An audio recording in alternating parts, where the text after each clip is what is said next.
Ça parle d'amour. L'idée de la chanson, c'est de dire quand on est avec quelqu'un, on est passager de la vie de l'autre. Donc, bon, c'est quand même quelque chose de positif. Donc, ouais, Qui écrit les paroles des chansons? On est deux à écrire. Hervé, le bassiste, et moi-même, à la fois texte et musique. C'est une coécriture sur toutes les chansons. 20 ans de scène pour les mauvaises langues. On les a pas vues passer. Non, absolument pas. Alors j'ai dit on présente plus les mauvaises langues, mais peut-être que parmi les gens qui nous regardent, certains ne connaissent pas le groupe. C'est possible. Comment vous définiriez le groupe des mauvaises langues? C'est d'abord un groupe, c'est-à-dire que c'est important. C'est d'abord une aventure de copains. Et puis, je dirais que c'est 4 personnalités différentes, même musicalement. Nos goûts musicaux sont très différents.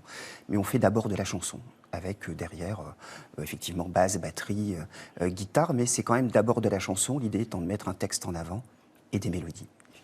Et vous avez un côté aussi pédagogique et didactique. Vous aimez aller auprès des élèves. Vous faites beaucoup d'interventions dans les écoles de la région pour écrire des chansons avec des élèves. C'est le cas notamment à Vendigny-Amage. Oui, on y sera d'ailleurs vendredi soir pour restituer un travail qu'on a fait dans une école.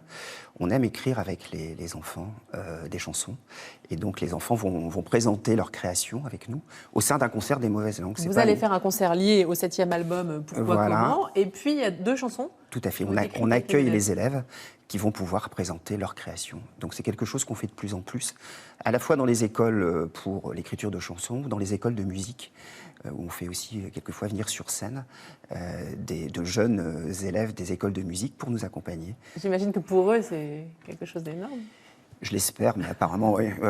Ça va peut-être leur donner envie de se lancer dans la musique. C'est moins facile aujourd'hui, vous pensez, de commencer, de se lancer que pour vous il y a 20 ans? Oui, je pense que ça c'est plus difficile aujourd'hui. Déjà, il y a eu la crise du disque, hein, donc c'est pas évident. Et puis, il y a quand même pas mal de budgets qui se sont resserrés dans tous les sens, hein, les festivals, les centres culturels. Donc, ouais, c'est un peu moins facile que. Je dis pas que c'était facile, mais vous c'est aviez assez fait des difficile. belles rencontres, en tout cas à l'époque. Ben oui, c'est toujours. On dit il n'y a pas de hasard, il y a que des rencontres, mais notamment dans le Nord, que ce soit le label avec lequel on travaille, hein, Véron Production, et puis d'autres grandes rencontres qui nous ont permis d'aller au-delà de la région aussi et de tourner un peu partout en France et à l'étranger.